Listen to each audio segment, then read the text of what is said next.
Good afternoon, everyone, and thank you for being here today for this press conference. And I have with me today Dr. Alex Bu of the Louisiana Department of Health and also Butch Browning, who is the State Fire Marshal.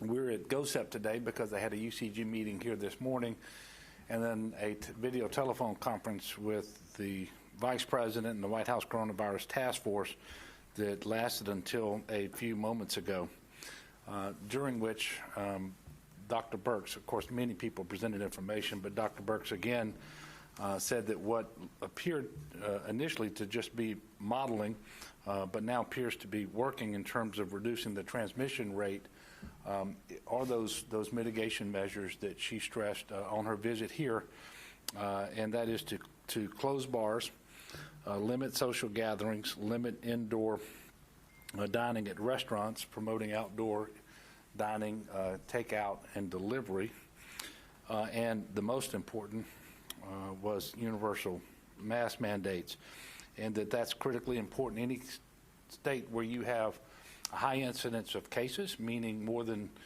100 cases per 100,000 residents, and positivity over 10%, and of course that is the situation here in Louisiana. Today, the state is reporting 1,125 new cases of COVID. That is a total now since the beginning of 111,038. Today's report was on a total of 16,282 tests. 91% of today's cases come from community spread, only 9% from congregate settings. You will notice that 1,125 new cases, although that is still a very high number, it is lower today than it has been over the last several days, and that's certainly a good thing. But one day does not a trend make, and so hopefully we will stay moving in that direction going forward.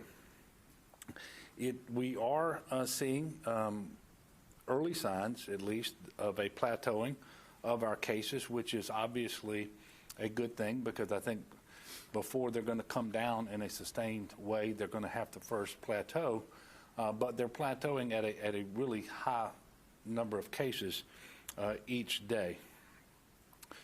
We obviously, every 7 days or so, we get really deep into the weeds on the data. We're going to be doing that again later this week to look at all of the hospitalization information, all of the cases, the positivity by state, by region, you name it. We are now 2 weeks out from the last mitigation measures that were imposed, and I believe that we're starting to see impact. We won't know that for sure for a while. We do know there's typically a 2-week lag time between when behavior changes and when you see that in the numbers. And that was one of the main points that was brought out today by Dr. Fauci on the call. Unfortunately, today we're also reporting 26 new deaths. That brings the number of deaths to an even 3,700 since the beginning of the pandemic. Obviously, that's an awful lot of our brothers and sisters who have died, and we need to continue to lift up the family members of those individuals in our prayers. Today, we also have 1,583 patients in the hospital with COVID-19 across the state of Louisiana, 214 of whom are on mechanical ventilators.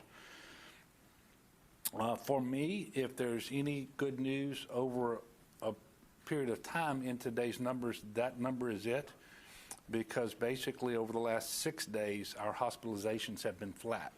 And that's the first time that that's happened in a very long time. And hopefully that is the beginning of a trend where the hospitalizations don't continue to climb and ultimately will go down over time. You should note that Louisiana is now ranked number 1 in the United States per capita for cases of COVID-19. We knew we were on this trajectory over the last couple of weeks and would get there if we kept reporting those daily case numbers the way that we were. It puts us ahead of Arizona, now the number 2 state. New York's number 3, New Jersey is number 4. And that per capita ranking should be an alarm bell for everyone to fully understand just how serious this pandemic is here in Louisiana and how much COVID-19 that we've had, literally from the beginning. Unfortunately for Louisiana, we were one of the states that had the highest growth rate in the country back in the March-April time period. And we're really the only one of those states that had a significant issue with COVID-19 then that's also having it again now in this resurgence. And so there's no doubt in my mind we have more of this virus in Louisiana today than we've had at any point thus far. And I would also ask you to look at that a different way. If you take the number of cases out there and subtract the recoveries, you will see about a 50,000 difference. The difference is 50,000. That is much higher. That is 5 times higher than it was about 6 weeks ago in terms of the active cases. And know that we're only talking about confirmed cases, those with a positive test result. We don't know the exact number, obviously, but the best guess is somewhere between 25 and 40% of all COVID cases are asymptomatic, and practically speaking, almost no asymptomatic people are tested. And so they're not in these numbers.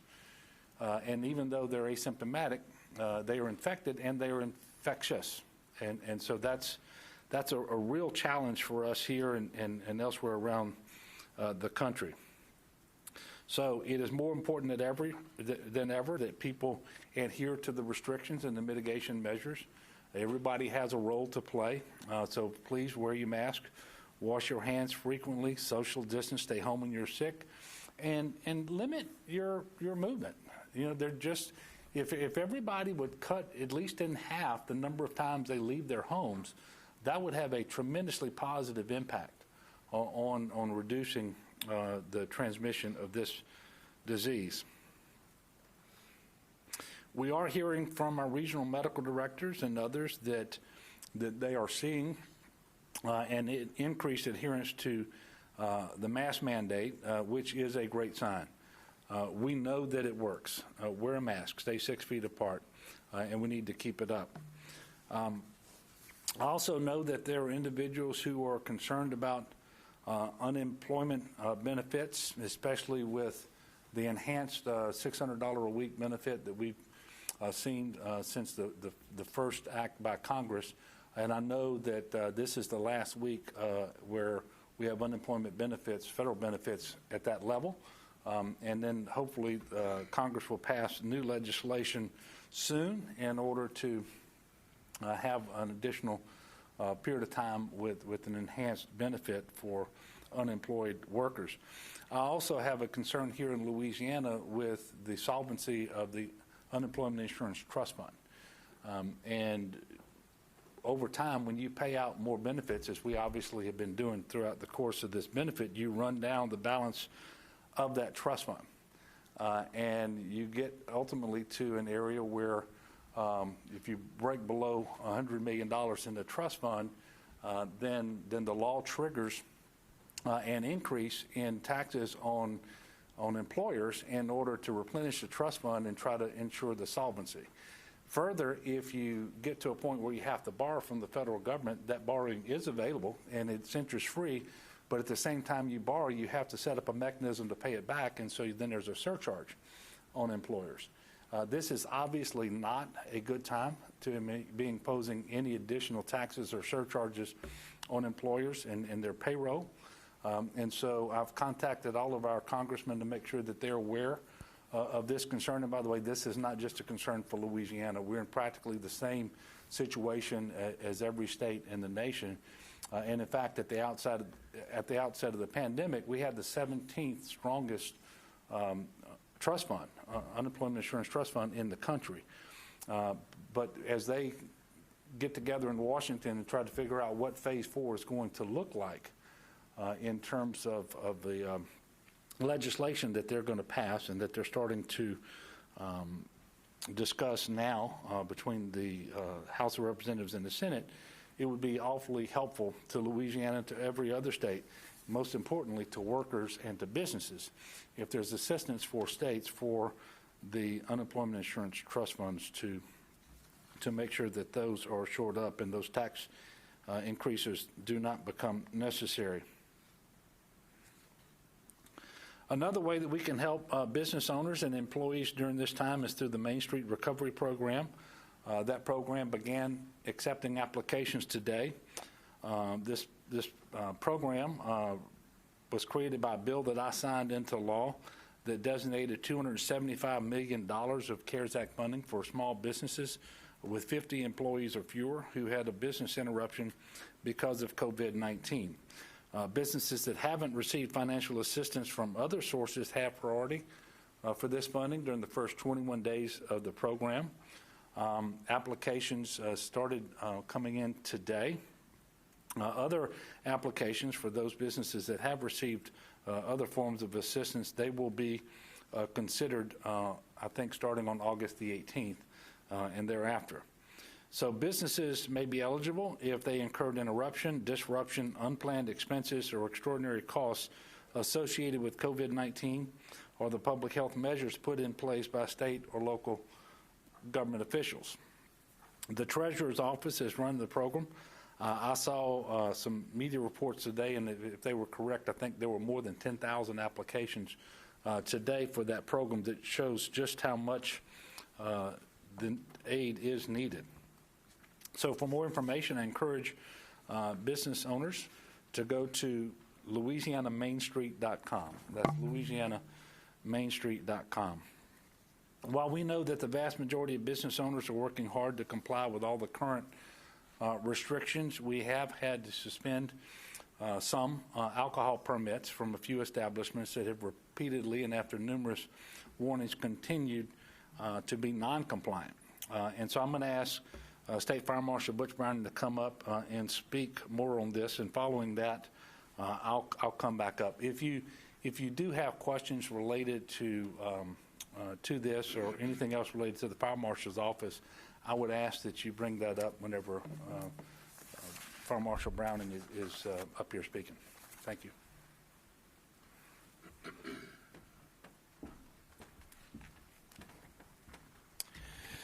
Thank you, Governor. The role of what the Fire Marshal has been doing in partnership with the Louisiana Department of Health sanitarians as well as the alcohol tobacco control agents have been work to go out and trying to work with businesses to help them understand the guidance.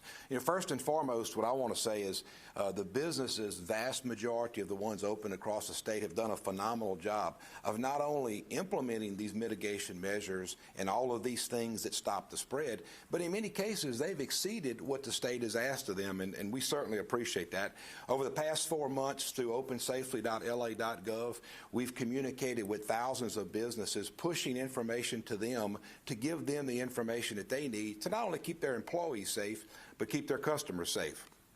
And it's just not fair for the good businesses out there who are doing their best to help the state, help our citizens, and help our country recover from this pandemic when you have these bad actors out there. So it not being fair, we've developed a system to where we have gone out and we have worked with businesses. We have given them many chances to modify what needs to be done. But at some point, and we found that this weekend, we had 4 businesses, one of which was serving alcohol on premise. The other 3 were businesses that should not have been open because there were bar rooms. As a result of that, the Alcohol Tobacco Control Agency has suspended those 4 licenses subject to a hearing.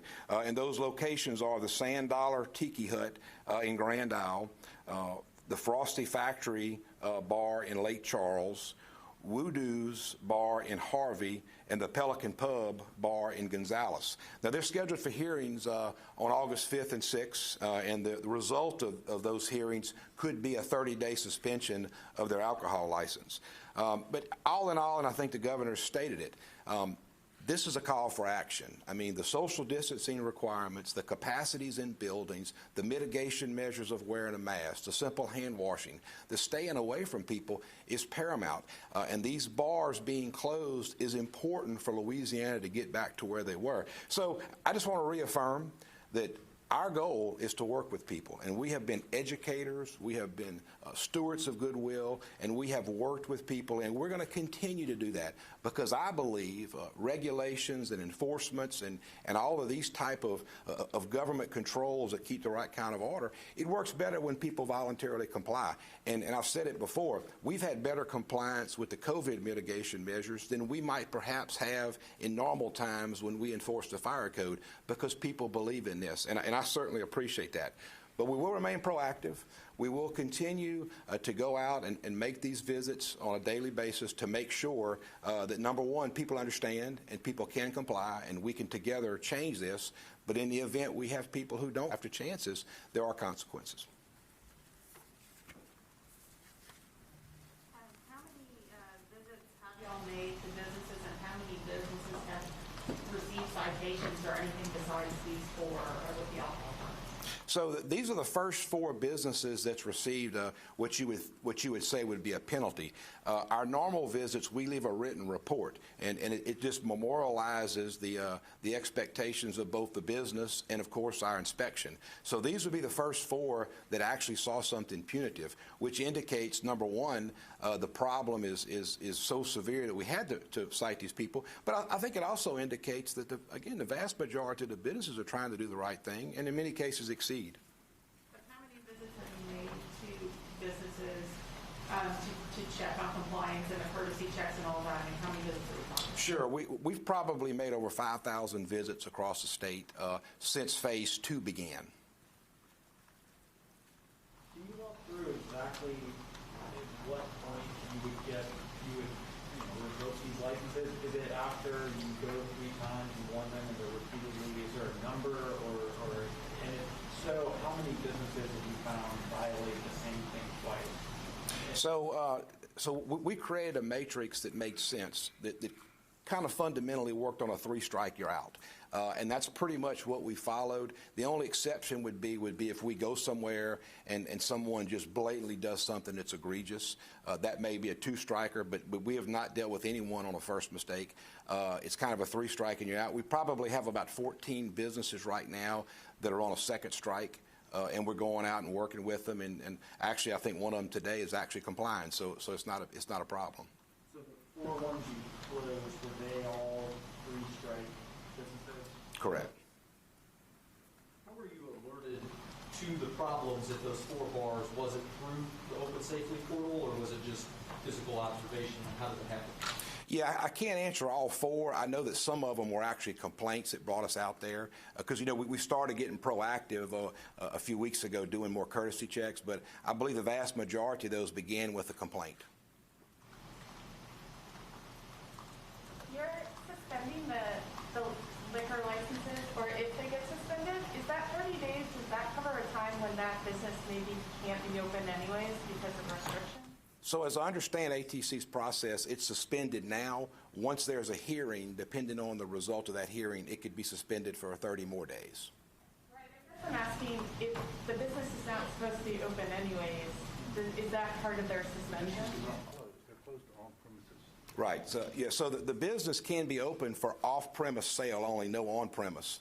So in these cases, they were either doing on-premise or they had people inside the bar. Maybe violating the order, the current order. Can you explain the balance between, these companies that are doing the wrong thing and you've got to penalize them, but on the other hand, these are business owners and perhaps employees who are suffering because they didn't do the right thing? Well, I think the balance is we have rules for different businesses, not just bars. And in those rules, we're expecting people to operate within those rules. So that's really the balance. And it's all balanced on the science and the directive we're getting from Washington, D.C. to specific risk in Louisiana.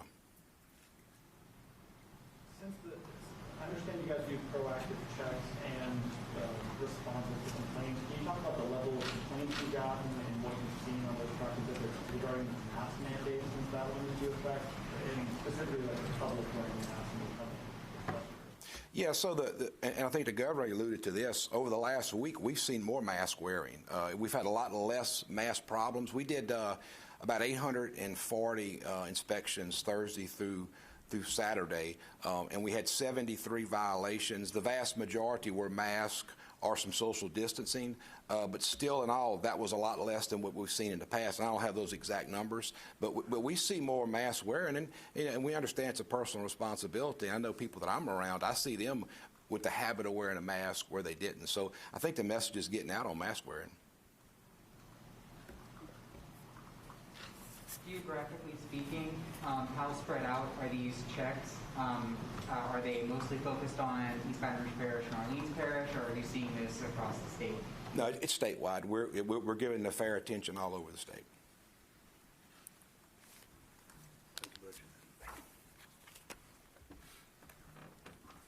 So Butch, thank you, and thank you to the men and women of the Fire Marshal's office and all that you all are doing.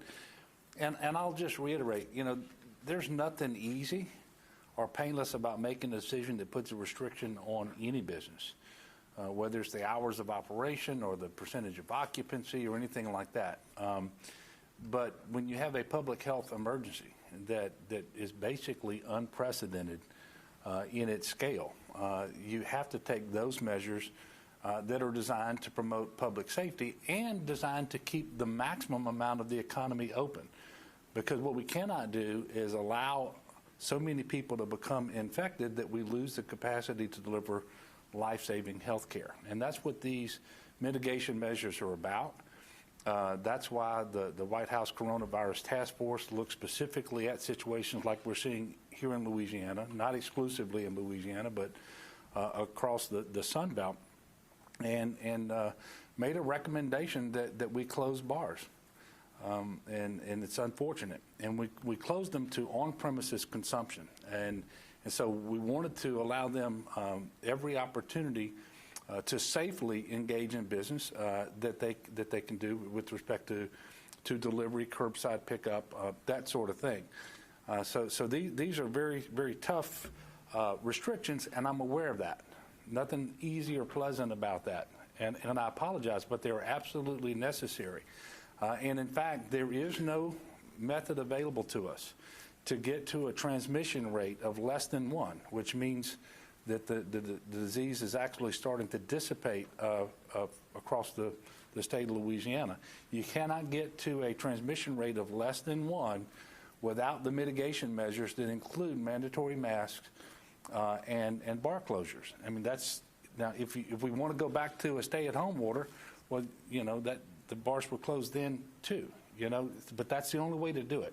And so this is the best thing we can do for the economy overall and for public health. And but that doesn't make it easy. I do want to take a couple of moments to talk about testing before we take your questions. First of all, I want to thank everybody involved, from Dr. BU and the folks at the Department of Health, all of our hospitals and clinics and other partners, because we've actually conducted more than 500,000 tests in the month of July. With 3 days to left in the month, we're at 547,000 tests. Remember, the monthly goal is 200,000. And so a lot more people have been tested. That certainly is a good thing, because a case exists whether you test for it or not. It's just the test gives you an opportunity to identify the case and then identify the contacts, get the individuals into isolation and quarantine and so forth, and try to minimize the spread. But just like we're doing a lot more testing here in Louisiana, and I believe the fact of the matter is, across the country, we've increased our testing in the month of July more than any other state in the nation on a per capita basis. But every state is increasing their testing. And so this has put a tremendous demand on commercial labs especially. And what's happened because of that demand and because of shortage of reagents and some other issues, the turnaround time for those tests has gotten longer than we would like it to be, longer than anybody would like it to be.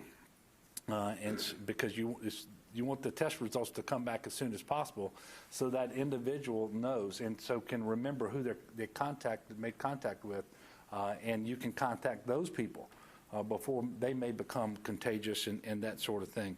So we're going to be working to get those turnaround times down. The federal government has a major push on that as well. Admiral Giroir mentioned that today. But we do need to prioritize those people who are being tested as those who are symptomatic and those people who have made contact with someone who has COVID-19. No one should be getting multiple tests in order to return to work. The CDC has come out with guidance that says this, and LDH put out an alert to all healthcare providers last week saying the same. As we've said before, you cannot test yourself out of quarantine. If you're waiting on a test result, stay home for at least 10 days past when you were tested. If you are symptom-free after that, you can resume your normal activities, including going back to work. If you are curious or concerned but don't have symptoms or known exposure to someone with COVID, then we encourage you to visit one of the federally supported surge test sites. And to learn more about where they are and how to be tested, you can go to doineedacovid19test.com, doineedacovid19test.com. There are specific sites that are federally sponsored, and they are part of a testing regimen where you can be tested if you have symptoms, if you don't have symptoms, if you've had contact with someone, or if you haven't had contact, just because you want to be tested. And so you can go to doineedacovid19test.com, figure out where those surge sites are. Starting tomorrow, we're bringing another surge site online in New Orleans. These are all being done in partnership with the U.S. Department of Health and Human Services, and the Louisiana National Guard is actually administering the sites. This is a sort of a pilot to see if by blanketing a community with testing, you can jump on top of those increasing positivity rates and really start to turn those quicker than would otherwise be the case. Thus far, through federally supported surge testing, we've been able to test 46,265 Louisianans since the first week of July. Unlike the community testing sites, the federal testing sites provide a come one, come all testing opportunity that I just mentioned to you. They have their own commercial labs that they are doing their work for them, and the test results turn around in about 5 days. I told you all on Thursday that I had been tested at the site at the Welcome Center over on the Capitol Complex. I tested Thursday at noon. Last night about 4 o'clock, yesterday afternoon about 4 o'clock, I got an email telling me my results were in. And I think that's similar to the experience of most people. The first week of surge testing in New Orleans will be administered at the UNO Lakefront Arena and will be drive-through only. In the weeks to follow, the program will be available Monday through Saturday and will move to different sites around the region as drive-through and walk-up testing. In closing, I want to remind everyone to wear their mask, social distance, stay home when you're sick. Remember, you're safer at home. Limit the activities that you engage in outside of your home. And if we'll all do these things, we'll get back on top of these numbers sooner than would otherwise be the case for sure. And I hope that we're beginning again to start to see those numbers flatten, and then that's a prelude to when they actually start going down. I do want to remind everybody we're in hurricane season. The National Hurricane Center is tracking potential tropical cyclone 9, which is still out in the Atlantic. Right now, the tracking has that storm turning northward and going up the east coast, but we never know because it's still far enough out. But whether it's that storm or another one, we have every reason to believe that we're going to have a busy hurricane season. So please pay attention to that and go to getagameplan.com. So with that, I'm going to take a few questions. Yes, sir. Commissioner, the White House Coronavirus Task Force has obviously suggested that you actually roll back indoor dining a little bit more, 25% to 50%. I'm wondering if this plateau continues to play out. Do you think that means we're good at the current level of restrictions we have for now? I mean, we have a new deadline for renewing the order coming out. Yeah, obviously we're going to follow the numbers as it relates to tests, to cases, to positivity, to hospitalizations, deaths, all of those numbers. And they do talk about reducing on-premises dining, inside dining, I should say, and favoring things like outdoor dining. And I do want to say that. We've said it numerous times. Any activity that you undertake is inherently safer outdoors relative to indoors. So dine outdoors if you can. If you can, pick it up, take it home, take delivery. But we have reduced our capacity for indoor dining to no more than 50%. And the 50% operates as a cap, because within that 50%, you still have to be able to socially distance. And so we, quite frankly, don't see a difference between social distancing and 25% or social distancing at up to 50%. And that's one of the reasons we haven't made that change to go to 25%. We've left it at 50%. But obviously, we're going to continue to watch the numbers, and the steps we take next will be driven by those numbers. We're going to be driven by the data, and we're going to be driven by the science. But whether you're talking 25% or 50%, if there's a requirement within that number to social distance, and that's defined as that 6 feet interval between individuals who are not from the same household, then we don't see a difference there. Do you think it's possible to reopen bars before there's a vaccine? I don't know the answer to that, and I want to believe that there's a way to do that.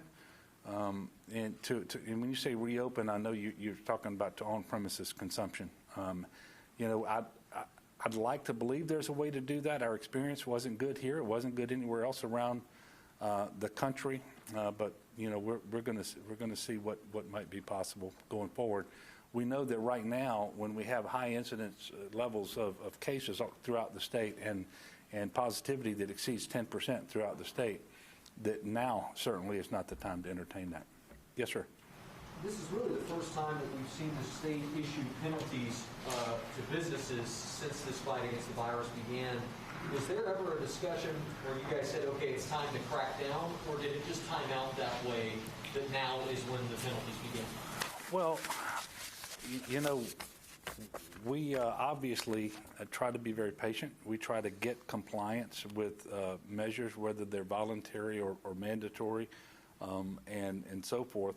But there obviously have been some violations that are repeated enough or flagrant enough that you just have to take more serious action. And I think you can properly gather from what the fire marshal said earlier, is we've made every effort to communicate with these business owners what the restrictions are, what the mandates are, and try to gain their compliance. And the overwhelming majority of businesses will do that.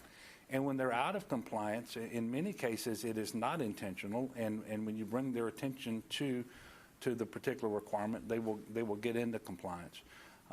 But unfortunately, we've had some who have chosen not to do that, and because this is so critically important, and now is such a pivotal time, we felt it was necessary in order to close those establishments completely, give them an opportunity to have a hearing. They ultimately may get their license back and can operate without the on-premises consumption, but that'll be something for the ATC to determine when it conducts its hearing. Yes, ma'am. As part of the congressional debate in the Senate right now, the Republican plan would do away with the $600 enhanced federal unemployment benefit and replace it with $200, and then later to 70% of whatever people earned when they were employed. Do you support that approach? Do you think it's too little? Can our unemployment system handle to the 70% calculation? Yeah, well, the second part of your question is easier for me to address because it's not just the state of Louisiana. I'm not aware of any state unemployment system where we can handle variable benefit amounts based upon what the employees' earnings were in a previous year. They're just not designed to function that way. And so what we are encouraging the Congress to do, and I'm certainly encouraging our to do, is when they arrive at a benefit amount to do it at a flat amount. Everyone in Louisiana would get that amount, because we know we can administer that system, and our system is designed for that. If they go beyond that, I will tell you it will be very, very difficult to administer. I know that what we have right now is a bill that came out of the House of Representatives a couple of months back that would keep, as I understand it, keep the unemployment benefit at $600 through the end of the year. And then you have a bill that's announced in the Senate where it would go down. I suspect what you're going to see, just like you're going to see with every other area of disagreement, is something in the middle of those, or I should say in the middle between those two numbers. And I just want to bring that trust funds across the states, and Louisiana dwindled down, and nobody believes it's a good time for a tax increase or a surcharge to be passed on to employers. And so I would encourage the federal government, as they're looking at unemployment benefits, trust. And I know this is something that the National Chamber of Commerce is working on, and many other business organizations as well. But it's critically important that we address that also. Do you think $200 is enough? I don't think $200 is enough. And now you got to understand, they do get the state benefit on top of that $200, and then there's the pandemic unemployment assistance in addition to the compensation. And so you kind of have to look and see how much of this survives the next piece of legislation and where we're going to be. But obviously, you know, we know just like businesses are hurting, we have individuals who, through no fault of their own, are hurting too because they cannot work. And typically when you have an unemployment benefit, that money is pumped directly into the economy. I don't think you have unemployed workers out there trying to buy stocks and bonds with what they're getting in unemployment benefits. Yes, sir. You mentioned this in your remarks a little bit. Wanted to see more of what you make of it. Obviously, this is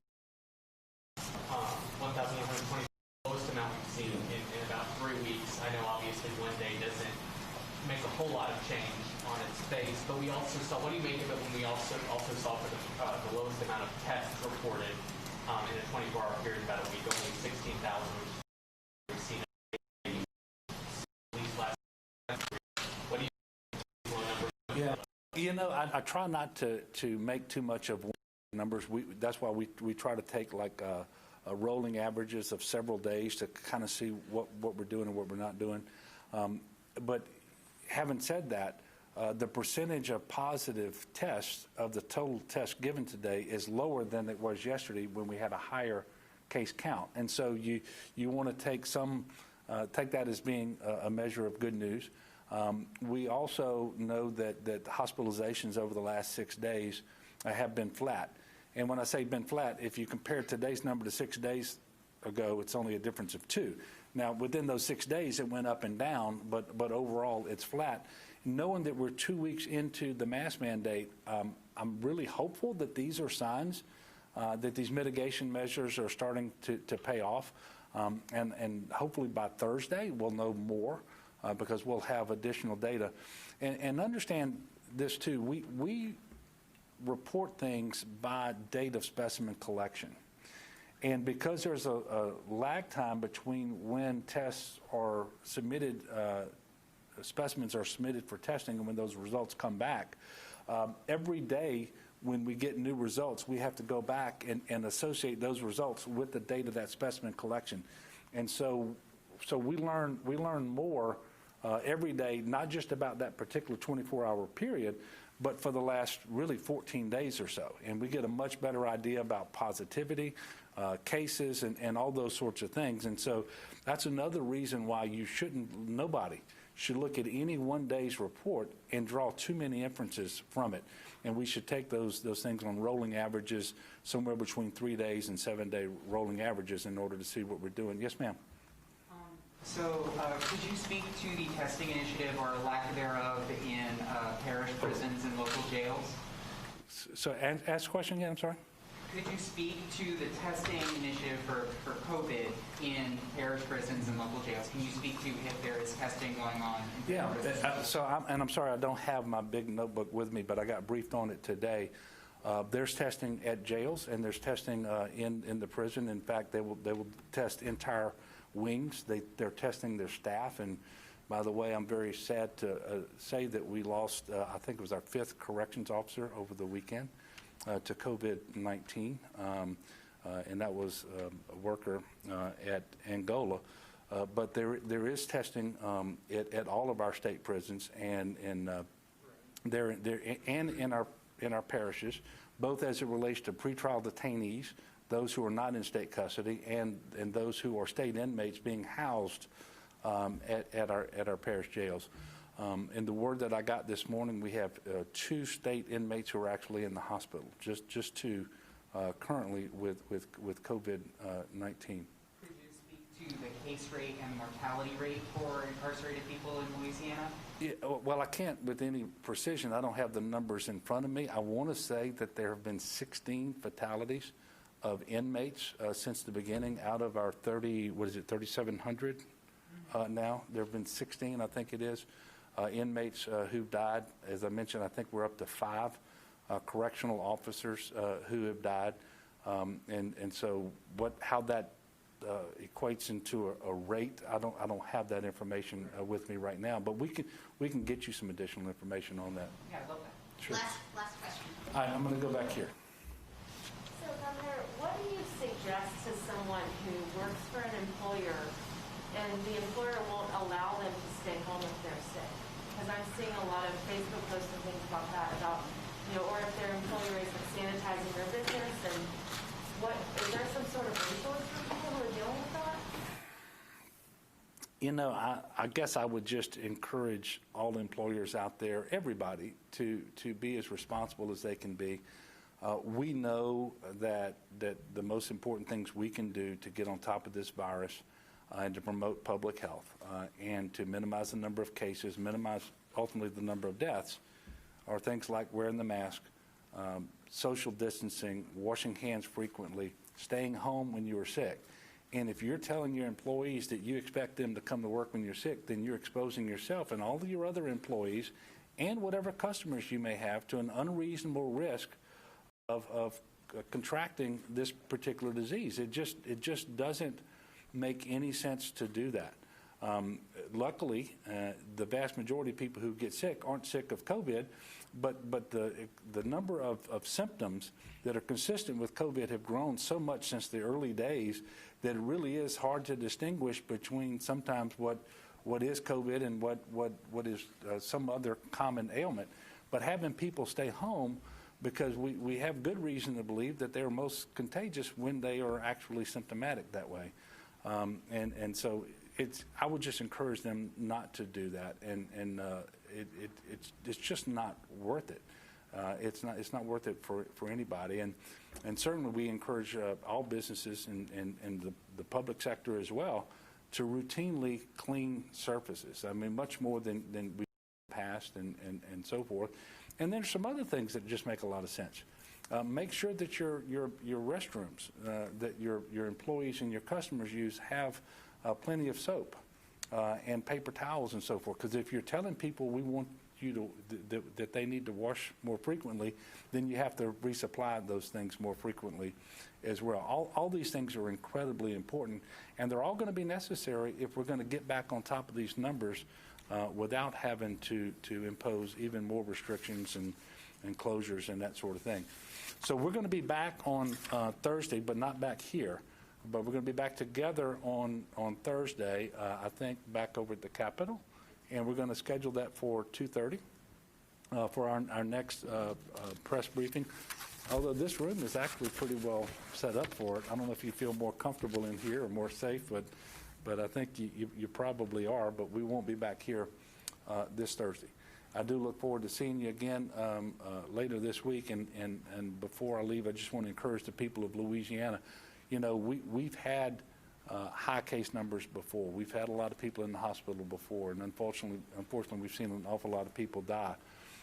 We got on top of it once before. We can do it again. And we can do it without going back to a stay-at-home and without closing more businesses and so forth. But it really is going to require all of us. Every single person has to do their part.